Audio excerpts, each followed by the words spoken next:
What's the best hospital for you to have your baby at? Melbourne mums are quite spoilt for choice when it comes to world-class private maternity care. We have Francis Perry House, Epworth Freemasons and St Vincent's Private Hospital, all right here in the heart of Melbourne. Much like Mercedes-Benz, BMW and Audi, all three are absolutely terrific, but one may be more suited to you. So how do you choose? Let's start with Francis Perry House. Francis Perry is part of Ramsay Health, which is Australia's largest private healthcare provider. It lies in the centre of the Parkville Healthcare Precinct, across the road from the Royal Melbourne, down the road from the Royal Kids, and sits right above the Royal Women's. This means that there's a neonatal intensive care unit in the same building in the very rare circumstance that you might need it. Francis Perry is spread over 2 floors, and so to me, it feels like a real community hospital based right here in the heart of the city. The porters, the doctors, the nurses, the midwives, the security staff, we all know each other and it feels like one big happy family. Ramjet's team pumps out consistent deliciousness from the kitchen, and there's a large open-air courtyard on level 7 with the kids' play area so that nobody feels too cooped up. Francis Perry also has a very well-regarded lactation support program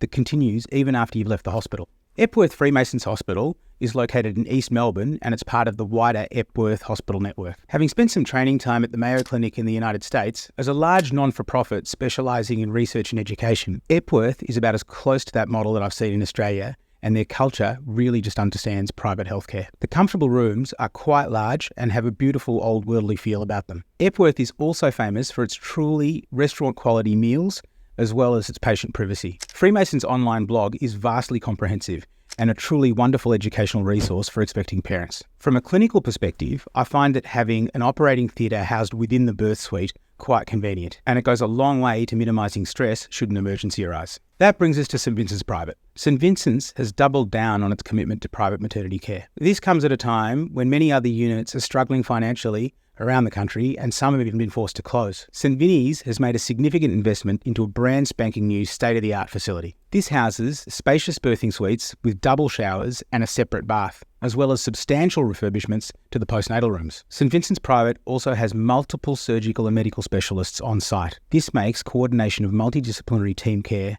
much easier. Clearly, if you have an underlying medical disorder and your specialist is already based at St Vincent's, having your baby here will make logistics seamless. Us clinicians also find having a high dependency unit and an intensive care unit right here on site really important, should they ever be required. Of course, all of these hospitals have a hotel program, which I've covered in a couple of other videos. St V's and Freo both discharge to the Park Hyatt, whilst Francis Perry has a step-down program to the Intercontinental. The real assets to all three, however, are their midwifery and nursing staffing. Especially on the birthing suites, I've been seeing the same friendly, familiar and competent faces for the last decade. Staff retention of midwives on these units is high, and when everybody knows one another, functioning as a well-oiled machine gets the best outcome for our patients. Why not book a tour of each of these hospitals so you can get a better idea of what's on offer? Or better yet, have a baby at each one of these units and come back and tell us your insights.